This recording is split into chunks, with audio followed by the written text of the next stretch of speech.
आत्मीय शिक्षक बंधू आणि भगिनींनो नमस्कार. मी माझ्या शैक्षणिक यूट्यूब चॅनलमध्ये आपल्या सर्वांचं सहर्ष स्वागत करतो.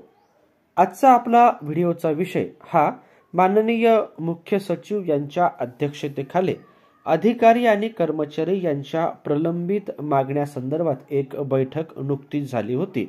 त्या बैठकीच्या इतिवृत्ताच्या अनुषंगाने आहे. आजच्या या व्हिडिओमध्ये आपल्याला जुनी पेन्शन योजना, सेवानिवृत्तीचं वय 60 वर्ष करणं, 80 वर्षावरील निवृत्तीधारकांच्या संदर्भात केंद्राप्रमाणे सुधारणा करणं, गटविमा, 2016 पूर्वी निवृत्त झालेल्या च्या संदर्भात 7व्या वेतन आयोगाच्या प्रमाणे लाभ मिळणं किंवा पती पत्नी एकत्रीकरणाच्या संदर्भातला विचार, अशा वेगवेगळ्या अनुषंगाने माननीय मुख्य सचिवांच्या अध्यक्षतेखाली बैठकीत नेमकं काय ठरलं ते आज आपल्याला या व्हिडिओच्या माध्यमातून समजून घ्यायचं आहे.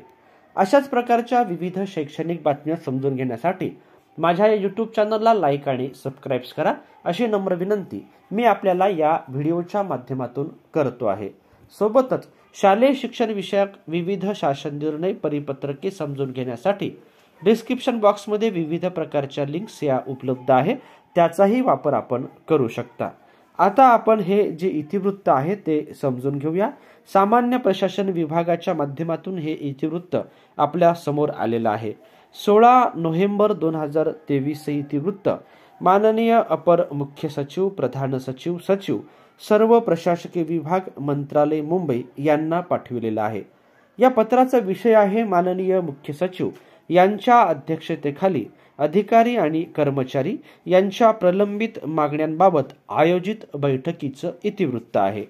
या इतिवृत्तात काय म्हटलं ते पहा. महोदय, राज्य सरकारी अधिकारी आणि कर्मचाऱ्यांच्या विविध प्रलंबित मागण्यांबाबत महाराष्ट्र राज्य राजपत्रित अधिकारी महासंघ, राज्य सरकारी कर्मचारी मध्यवर्ती संघटना व राज्य सरकारी गट ड चतुर्थ श्रेणी कर्मचारी मध्यवर्ती महासंघ महाराष्ट्र यांच्या पदाधिकाऱ्यांसोबत प्रलंबित मागण्यांच्या संदर्भात माननीय मुख्य सचिव यांच्या अध्यक्षतेखाली सोमवार दिनांक 6/11/2023 रोजी सायंकाळी 5 वाजता माननीय मुख्य सचिव यांचे समिती कक्ष येथे आयोजित करण्यात आली होती.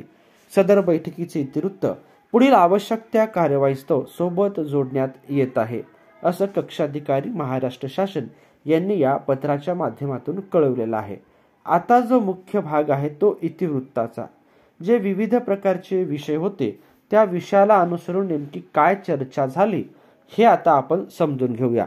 राज्य सरकारी अधिकारी आणि कर्मचाऱ्यांच्या विविध प्रलंबित मागण्यांबाबत महाराष्ट्र राज्य राजपत्रित अधिकारी महासंघ, राज्य सरकारी कर्मचारी मध्यवर्ती संघटना व राज्य सरकारी गट ड चतुर्थ श्रेणी कर्मचारी मध्यवर्ती महासंघ महाराष्ट्र यांच्या पदाधिकाऱ्यासोबत दिनांक 6/11/2023 रोजी माननीय मुख्य सचिव महोदयांच्या अध्यक्षतेखाली त्यांच्या मंत्रालयीन दालनात अपर मुख्य सचिव सेवा, अपर मुख्य सचिव वित्त व सचिव सा.वि.स. यांच्या उपस्थितीत बैठक आयोजित करण्यात आली होती.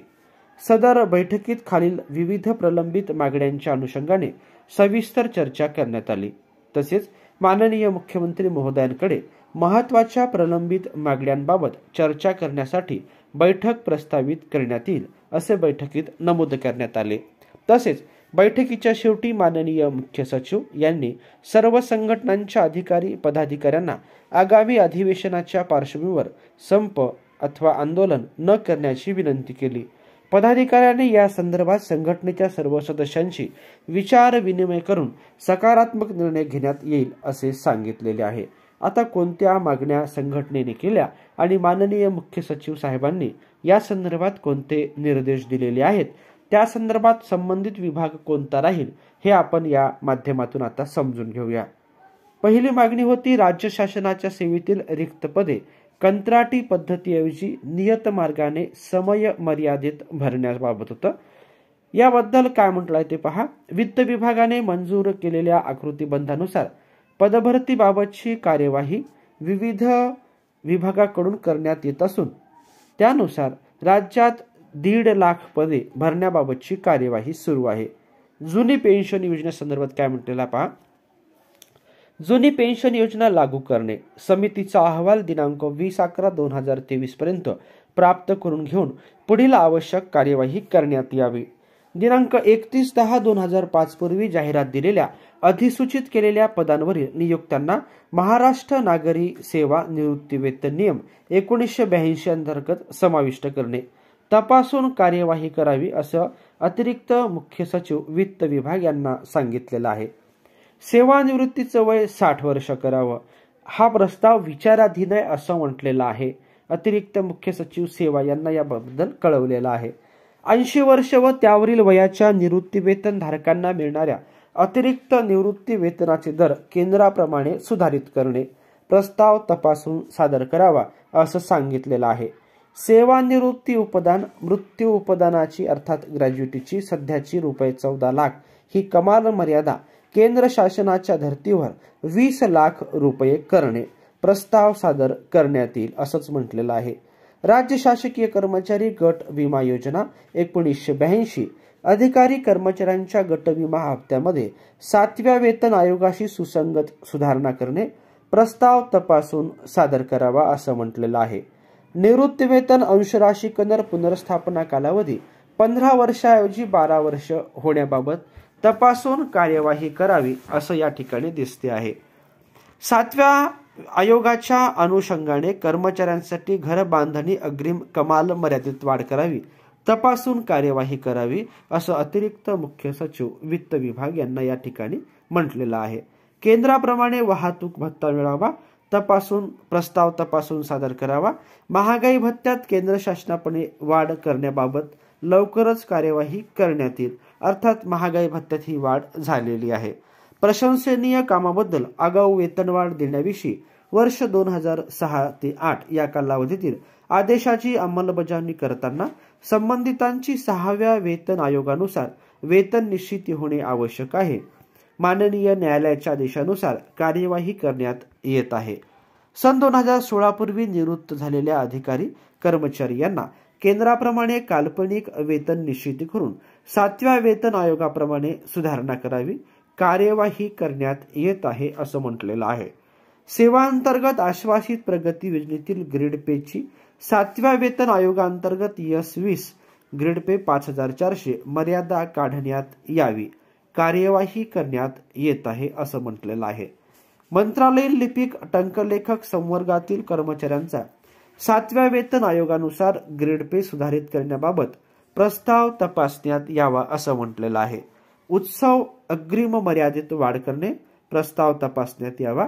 राज्यातील चतुर्थ श्रेणी गट कर्मचाऱ्यांना तदर्थ बोनस मंजूर करण्याबाबत प्रस्ताव तपासण्यात यावा असं म्हटलेलं आहे. वित्त व लेखा विभागातील सेवा प्रवेश नियमांमध्ये निश्चित नसलेली विभागीय परीक्षा उत्तीर्ण करण्याचं धोरण व सा.प्र.वि. निर्णयानुसार सेवा ज्येष्ठता याद्या तयार करण्याबाबत याबद्दल बैठक घेऊन निर्णय घेण्यात येईल असं म्हटलेलं आहे. दिनांक 13 नोव्हेंबर 2023 रोजी 1 दिवसाची विशेष रजा मंजूर करणे. आता हा झालेला कालखंड आहे, परंतु याबद्दल काय म्हटलं ते महत्वाचं आहे. प्रस्ताव मंजूर करणे नियमानुसार शक्य नाही असं म्हटलेलं आहे. 13 नोव्हेंबर 2023 ही तारीख आता निघून गेलेली आहे. शिक्षक शिक्षकेतर कर्मचाऱ्यांचे सेवांतर्गत प्रश्न, सेवांतर्गत आश्वासित प्रगती योजना 10, 20, 30 वर्ष व इतर लागू करण्याबाबत म्हटलेलं आहे. प्रस्तावाची तपासणी करण्यात यावी असं अतिरिक्त मुख्य सचिव वित्त विभाग यांना कळविलेलं आहे. अत्यंत महत्वाचा असा हा प्रश्न असून तो लवकरच मार्गी लागावा अशी अपेक्षा आपण या निमित्तानं करूया. अनुकंपा भरती सुविधेचा संबंधित प्रशासकीय विभागांनी नियमित आढावा घेऊन त्याबाबतची अंमलबजावणी काटेकोरपणे करावी, याबाबत वेळोवेळी आढावा घेण्यात येत आहे. शासकीय सेवेत कार्यरत पती पत्नी एकत्रीकरण धोरणाचं महसूल विभाग वाटप नियम 2021च्या अधिसूचनेत सुधारणा कराव्यात, प्रस्तावावर कार्यवाही सुरू आहे असं म्हटलेलं आहे. मानवी निलंबनाबाबत प्रशासनिक विभाग प्रमुखांची मंजुरी असावी, पालन करण्यासंबंधीच्या स्पष्ट सूचना सर्व विभागांना देण्यात याव्या. शासकीय कर्तव्य पार पाडताना अधिकारी कर्मचाऱ्यांना होणारी मारहाण व दंबाजी या संदर्भातील कलम 353 मध्ये बदल करू नये, याबद्दल काय म्हटलं, सदर प्रस्तावावर विचार करण्यात येईल. महाराष्ट्र राजपत्रित अधिकारी महासंघ यांच्या कल्याण केंद्रासाठी अतिरिक्त शासकीय सहाय्य प्रस्ताव तपासून सादर करावा असं म्हटलेलं आहे. राज्य सरकारी कर्मचारी मध्यवर्ती संघटना महाराष्ट्र या संघटनेस मान्यता देण्यात यावी, प्रस्ताव सादर करण्यात येईल. विविध प्रशासकीय विभागांनी रखडलेल्या पदोन्नती प्रक्रिया त्वरेनं पूर्ण करणे, पदोन्नतीस पात्र अधिकाऱ्यांना त्याचा लाभ विहित वेळेवर मिळेल याची काळजी घेणे आवश्यक आहे. पदोन्नती प्रक्रिया विहित कालमर्यादेत पूर्ण करावी. राज्य शासकीय अधिकारी कर्मचारी यांना महात्मा फुले जन आरोग्य योजनेअंतर्गत कॅशलेस आरोग्य योजना सर्व रेशन कार्ड धारकांना लागू करणे. आयुष्यमान भारत प्रधानमंत्री जन आरोग्य योजनेअंतर्गत सर्व रेशन कार्ड धारकांना लाभ हा अनुज्ञेय आहे असं या ठिकाणी स्पष्ट केलेलं आहे. महिला अधिकारी कर्मचाऱ्यांना कार्यालयाच्या ठिकाणी सुयोग्य सोयी सुविधा उपलब्ध व्हाव्यात, आवश्यकतेनुसार कार्यवाही करावी म्हटलेलं आहे. शासकीय अधिकारी कर्मचारी यांना त्यांच्या वाहनतळासाठी मंत्रालय व इतर ठिकाणी वाहनतळ उपलब्ध करून देणे, प्रस्ताव तपासून सादर करावा. राज्य शासकीय कर्मचाऱ्याप्रमाणे जिल्हा परिषद परिचर यांच्या विविध मागण्यांबाबत प्रस्ताव तपासून सादर करावा असं या ठिकाणी म्हटलेलं आहे. अशा अत्यंत महत्त्वाच्या विषयावर या ठिकाणी चर्चा झालेली आहे आणि बऱ्याच ठिकाणी या अनुषंगाने प्रस्तावाची तपासणी करावी, प्रस्ताव सादर करावा अशा प्रकारच्या सूचना या ठिकाणी ह्या देण्यात आलेल्या आहे. महत्त्वाच्या विषयाच्या अनुषंगाने झालेली ही अत्यंत महत्त्वाची चर्चा आहे. हा व्हिडिओ आपण ऐकल्याबद्दल आपल्या सर्वांचेच मनपूर्वक धन्यवाद.